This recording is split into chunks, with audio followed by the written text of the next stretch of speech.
Banyak peristiwa akhir-akhir ini membuat orang merasa seolah-olah kita sedang memasuki masa yang penuh peringatan besar.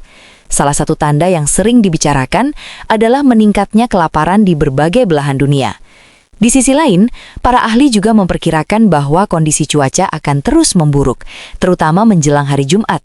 Saat ini perhatian tertuju pada potensi badai nor'easter yang diperkirakan dapat menghantam langsung wilayah pantai timur laut Amerika Serikat, bahkan mulai terasa sejak malam ini. Fenomena seperti ini jarang terjadi, bahkan oleh mereka yang telah lama mengamati pola cuaca ekstrim.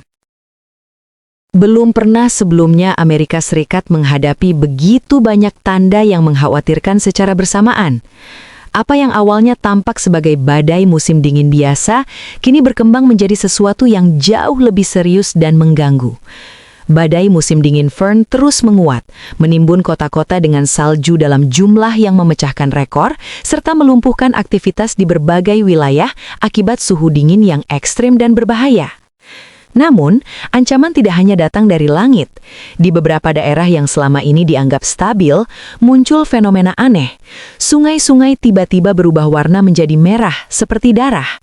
Peristiwa ini diiringi dengan kematian ikan secara massal, munculnya bau menyengat yang diduga beracun, serta berbagai pertanyaan yang hingga kini belum terjawab.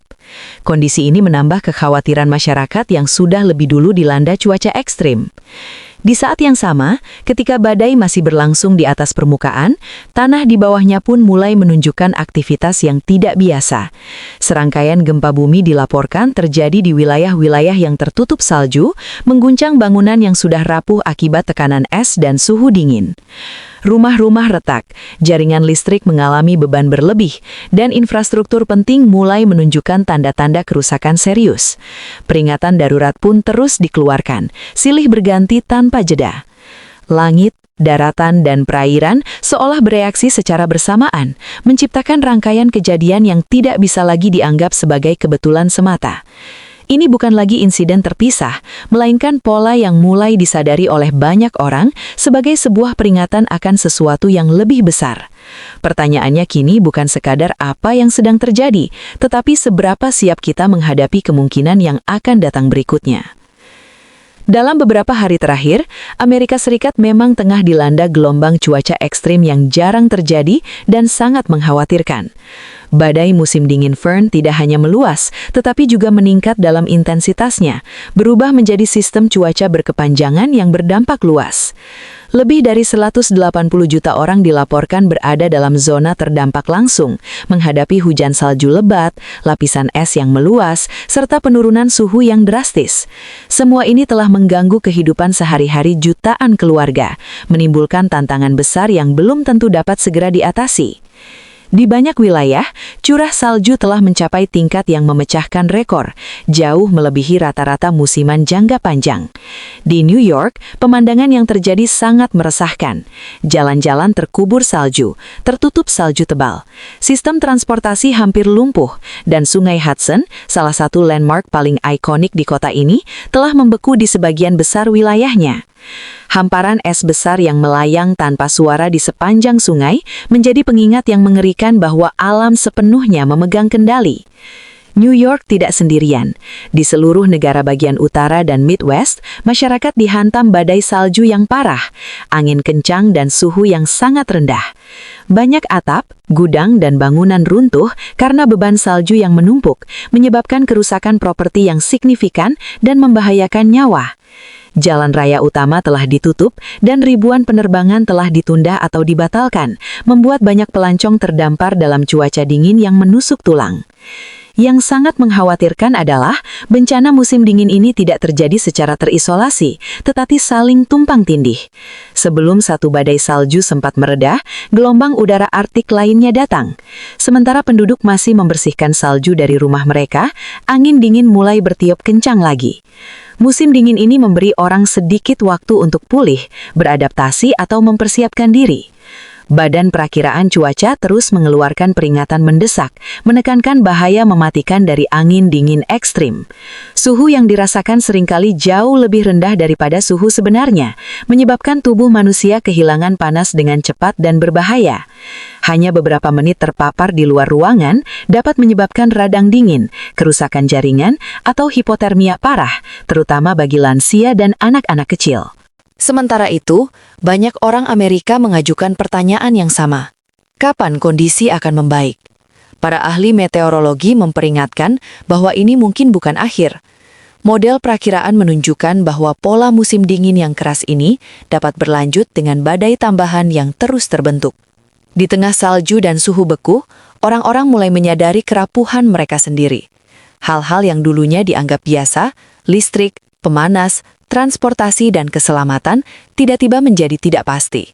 Di saat-saat seperti ini, banyak orang mengangkat pandangan mereka ke atas, mencari perlindungan bukan hanya dari pihak berwenang atau sains, tetapi dari iman. Alkitab telah berulang kali berbicara tentang badai dan dingin yang menusuk sebagai saat-saat peringatan, bukan untuk menyebarkan ketakutan, tetapi untuk mengingatkan umat manusia bahwa ia bukanlah pusat alam semesta dan tidak dapat hidup dengan sombong di hadapan alam atau Sang Pencipta. Pakis badai musim dingin membawa lebih dari sekedar salju dan es. Ia membawa pertanyaan yang lebih dalam. Apakah kita benar-benar siap, tidak hanya secara materi, tetapi juga secara spiritual dan dalam iman, untuk apa yang terjadi sekarang dan untuk apa yang mungkin masih ada di depan? Sungai berubah menjadi merah, sebuah fenomena yang mengganggu di Amerika Serikat bagian barat daya. Sementara sebagian besar Amerika Serikat telah berjuang di bawah badai musim dingin yang tak henti-hentinya dan suhu beku, sebuah peristiwa berbeda dan sangat meresahkan terjadi di wilayah barat daya negara itu. Diam-diam, tiba-tiba, dan tanpa peringatan. Sepanjang satu malam, sebuah sungai yang sudah lama dikenal oleh penduduk setempat berubah warna secara dramatis. Apa yang dulunya air jernih yang mengalir berubah menjadi merah gelap seperti darah, kental dan keruh. Ketika cahaya pagi menampakkan pemandangan itu, banyak yang terkejut. Seluruh bentangan sungai tampak seolah-olah telah ternoda darah, membelah lingkungan dan ekosistem di dekatnya. Tak lama kemudian, ikan mulai mati dalam jumlah besar, mengapung tak bernyawa di permukaan. Burung-burung terlihat berputar-putar tak beraturan di atas kepala, berteriak seolah-olah kehilangan arah atau mencoba melarikan diri dari daerah tersebut. Warga yang tinggal di dekat sungai melaporkan bau busuk yang kuat bercampur dengan aroma logam yang sering digambarkan sebagai bau besi atau darah. Gambar dan video sungai menyebar dengan cepat di media sosial. Ketakutan dan spekulasi pun menyusul dengan cepat. Banyak yang mulai menyebut fenomena itu sebagai sungai darah. Pertanyaan membanjiri diskusi daring. Apa penyebabnya? Apakah itu tumpahan zat beracun atau sesuatu yang jauh lebih mengerikan? Otoritas setempat bertindak cepat. Pabrik dan fasilitas industri di hulu diperintahkan untuk segera ditutup, sementara tim lingkungan mengumpulkan sampel air, tanah, dan biologis. Temuan awal menunjukkan polusi industri yang parah dikombinasikan dengan pertumbuhan alga merah, sebuah fenomena yang mampu mengubah air menjadi merah tua, mengurangi kadar oksigen, dan membunuh kehidupan akuatik secara massal. Kondisi cuaca yang tidak biasa, berkurangnya aliran air, dan perubahan suhu yang tiba-tiba kemungkinan mempercepat reaksi, menyebabkan transformasi terjadi dalam hitungan jam. Setelah sekitar 24 jam, warna merah mulai memudar. Sungai perlahan kembali ke penampakan normalnya. Tetapi yang tersisa adalah ikan mati, bau yang menyengat, dan rasa gelisah yang mendalam di antara penduduk setempat. Para pejabat menekankan bahwa insiden tersebut memiliki penjelasan ilmiah. Namun bagi banyak orang, jaminan itu sulit diterima, terutama mengingat waktunya. Peristiwa ini terjadi di tengah serangkaian bencana yang melanda negara. Badai musim dingin bersejarah, cuaca dingin yang mematikan, pemadaman listrik yang meluas, aktivitas seismik, dan sekarang sungai yang berubah menjadi merah dalam semalam. Dalam Alkitab, gambaran air yang berubah menjadi darah telah lama dikaitkan dengan peringatan dan penghakiman. Dalam kitab Keluaran, itu melambangkan momen ketika kesombongan manusia dan pengabaian terhadap kehidupan terungkap melalui alam itu sendiri. Ayat-ayat ini tidak ditulis untuk menyebarkan kepanikan, tetapi untuk mengajak orang-orang berhenti sejenak, merenung dan bertaubat. Pelajaran di sini melampaui ilmu lingkungan. Ini adalah peringatan moral. Ketika umat manusia meracuni tanah, mengeksploitasi sumber daya tanpa kendali, dan mengabaikan tanggung jawab, alam pada akhirnya akan merespons. Dan ketika itu terjadi, konsekuensinya bukan hanya ekologis. Peristiwa-peristiwa ini menyerang rasa aman, kepercayaan, dan hati nurani kolektif kita. Sungai mungkin telah kembali normal, tetapi pertanyaannya tetap, jika alam dapat berubah begitu dahsyat dalam satu malam, seberapa rapuhkah dunia yang kita andalkan? Dan yang lebih penting, apakah kita memperhatikan atau mengabaikan peristiwa-peristiwa ini sebagai sekadar berita utama sebelum melanjutkan? Serangkaian gempa bumi kecil. Ketika tanah tidak lagi sunyi, saat badai salju musim dingin terus mencengkeram sebagian besar wilayah Amerika Serikat, ancaman lain diam-diam muncul di bawah tanah yang tertutup salju. Serangkaian gempa bumi kecil namun terus-menerus dilaporkan di berbagai wilayah. Ini bukanlah gempa besar yang menarik perhatian media, tetapi getaran berulang yang kecil magnitudonya, namun sangat mengganggu. Di negara bagian utara dan barat yang sudah terkubur di bawah salju setebal beberapa kaki, getaran tanah ini telah menggoyahkan lapisan salju tebal yang menyebabkan runtuhnya atap, retaknya fondasi, dan peningkatan resiko longsoran salju di daerah pegunungan. Dalam kondisi musim dingin yang parah ini, bahkan sedikit gerakan di bawah permukaan dapat memicu gempa, konsekuensi yang tiba-tiba dan mematikan. Warga menggambarkan sensasi tersebut seperti tanah yang bernafas berat, perabotan sedikit bergoyang, dan sistem alarm aktif tanpa peringatan. Dalam cuaca dingin ekstrim, bahkan kerusakan struktural kecil pun menjadi berbahaya karena es meresap ke dalam retakan dengan cepat melemahkan jalan, bangunan, dan infrastruktur. Seismolog telah mencatat bahwa beberapa gempa ini terjadi di wilayah yang biasanya tidak dikenal sering mengalami aktivitas seismik. Hal ini telah menimbulkan kekhawatiran baru di kalangan para ahli yang sekarang sedang meneliti apakah beban salju dan es yang sangat besar dikombinasikan dengan perubahan suhu yang cepat dan pergeseran tekanan geologis dapat berinteraksi dengan cara yang tidak dapat diprediksi. Yang paling mengkhawatirkan para pejabat bukanlah kekuatan gempa tunggal, tetapi frekuensinya. Karena badai musim dingin terus menghalangi jalan dan membebani layanan darurat, kemampuan untuk merespons dengan cepat sangat terbatas. Jika gempa yang lebih kuat terjadi, ribuan orang dapat terjebak dalam kondisi beku, tanpa listrik, pemanas, atau akses ke bantuan. Di media sosial, rasa gelisah yang sama semakin meningkat. Kami selamat dari badai, membersihkan salju, dan sekarang tanah itu sendiri bergetar. Rasanya seperti semuanya terjadi sekaligus. Dalam Alkitab, gempa bumi sering muncul sebagai momen peringatan, pengingat bahwa apa yang paling diandalkan umat manusia tidaklah sekuat kelihatannya. Ketika tanah berguncang, hati cenderung ikut berguncang. Getaran ini mungkin belum memenuhi syarat sebagai bencana besar, tetapi kombinasi badai musim dingin yang dahsyat, hawa dingin yang mematikan, dan bumi yang tidak stabil telah sangat mengkhawatirkan banyak orang. Sejarah menunjukkan bahwa ketika langit, tanah, dan cuaca semuanya menjadi tidak stabil pada saat yang sama, umat manusia seringkali dipanggil untuk memperhatikan. Peristiwa ini menimbulkan pertanyaan yang jauh lebih mengkhawatirkan daripada gempa bumi itu sendiri. Jika getaran ini hanyalah permulaan, apakah kita siap untuk apa yang mungkin terjadi selanjutnya? Dan ketika bahkan tanah di bawah kaki kita pun tidak lagi dapat dipercaya, respons yang paling bijaksana mungkin bukanlah penyangkalan, tetapi kewaspadaan, kerendahan hati, dan persiapan, baik fisik maupun spiritual. Sepanjang sejarah Alkitab, Tuhan tidak pernah diam ketika umat manusia bertindak terlalu jauh. Dia tidak hanya berbicara melalui para nabi, tetapi juga melalui alam itu sendiri untuk membangunkan umat manusia. Ketika bumi bergetar, ketika langit berubah warna, ketika air tercemar, ini bukan sekadar fenomena fisik. Ini adalah pengingat yang kuat akan keterbatasan manusia dan otoritas tertinggi Sang Pencipta. 3 peristiwa yang kini terjadi di Amerika Serikat, badai musim dingin yang hebat, sungai yang berubah merah seperti darah, dan serangkaian gempa bumi kecil namun terus-menerus, masing-masing dapat dijelaskan oleh sains jika dilihat secara terpisah. Tetapi ketika terjadi bersamaan, tumpang tindih dan semakin intens, Kitab Suci mengajarkan kita untuk tidak menganggapnya enteng. Pertama, badai dan dingin yang menusuk tulang, sebuah pengingat akan kerendahan hati. Alkitab sering berbicara tentang badai dan dingin sebagai ekspresi kekuatan Tuhan. Dalam Ayub 37:6, Kitab Suci berkata, "Karena ia berkata kepada salju, jatuhlah ke bumi, demikian juga kepada hujan yang lembut dan hujan deras yang merupakan kekuatannya." Badai musim dingin Fern tidak hanya membawa salju dan es, tetapi juga mengungkapkan kerapuhan umat manusia. kota-kota modern, jaringan listrik, sistem transportasi dan teknologi canggih, semuanya dapat terhenti dalam beberapa hari karena cuaca. Ini mengingatkan kita bahwa umat manusia bukanlah pusat alam semesta, dan bahwa kesombongan di hadapan alam adalah ilusi yang berbahaya.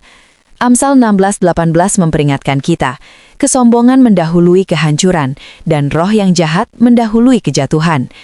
Badai tidak hanya datang untuk menghancurkan, tetapi juga untuk merendahkan, untuk membuat orang berlutut, berdoa, dan menyadari bahwa hidup bukanlah di tangan kita sendiri. Kedua, sungai yang merah seperti darah, sebuah peringatan tentang dosa dan polusi. Ketika sungai tiba-tiba berubah merah seperti darah, ikan mati dalam jumlah besar, dan bau busuk menyebar. Gambaran ini sangat mengganggu. Dalam Alkitab, gambaran ini tidak asing. Dalam Keluaran 7:20, ketika Allah menghukum Mesir, kitab suci mencatat, seluruh air di sungai itu berubah menjadi darah, ikan-ikan di sungai itu mati, dan sungai itu berbau busuk. Saat ini sains mungkin menjelaskan peristiwa seperti itu melalui polusi industri atau pertumbuhan alga berbahaya. Namun pelajaran spiritualnya tetap tidak berubah.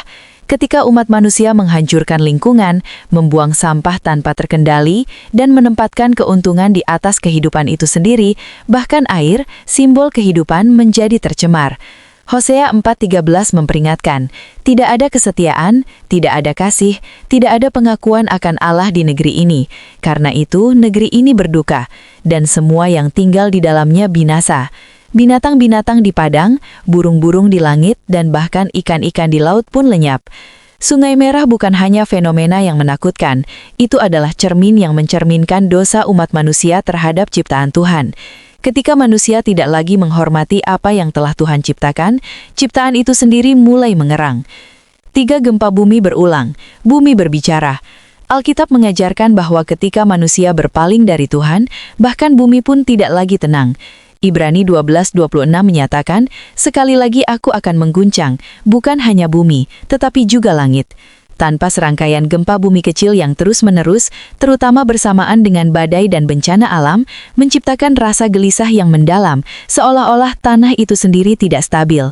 Gempa bumi mengingatkan kita bahwa tidak ada fondasi yang benar-benar aman, kecuali dibangun di atas Tuhan. Yesus berkata dalam Matius 24:78, akan ada gempa bumi di berbagai tempat. Semuanya itu adalah permulaan sakit bersalin. Gempa bumi tidak hanya mengguncang bangunan, tetapi juga mengguncang hati. Mereka memaksa umat manusia untuk bertanya, apa yang benar-benar kokoh? Uang, kekuasaan, teknologi, atau iman? Keempat, pelajaran untuk dunia saat ini. Ketiga peristiwa yang terjadi bersamaan ini mengirimkan pesan yang jelas. Bahaya terbesar bukanlah bencana itu sendiri, tetapi ketidakpedulian terhadap bencana. Amos 6:6 memperingatkan, tetapi janganlah kamu berduka atas keruntuhan Yusuf. Ketika orang terbiasa dengan kabar buruk, bencana alam dan kematian, hati nurani perlahan menjadi mati rasa. Dan itulah tanda yang paling menakutkan dari semuanya. Alkitab tidak mengajak kita untuk panik, tetapi untuk bertobat, rendah hati, dan kembali.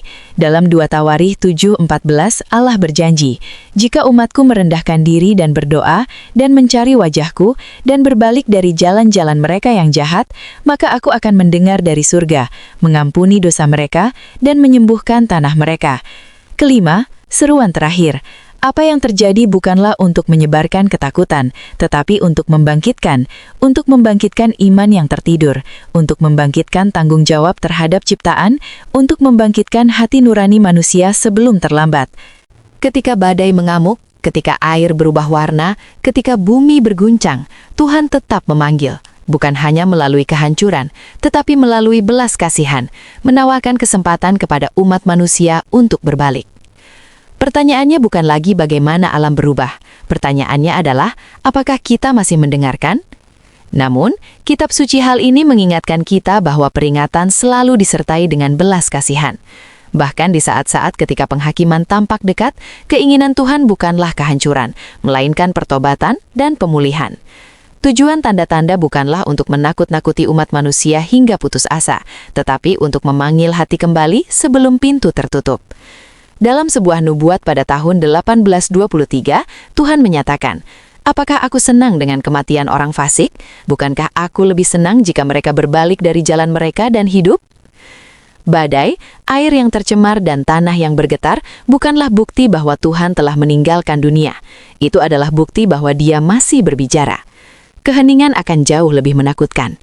Bahaya sebenarnya bukanlah bahwa bumi bereaksi, tetapi bahwa umat manusia menolak untuk mendengarkan.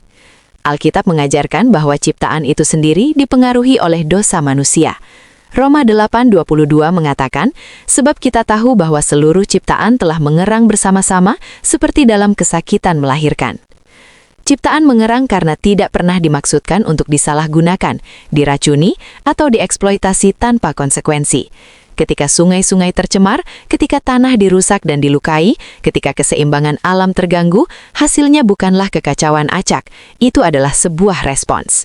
Inilah mengapa merawat bumi bukanlah sekadar masalah politik atau perdebatan ilmiah, itu adalah tanggung jawab moral dan spiritual.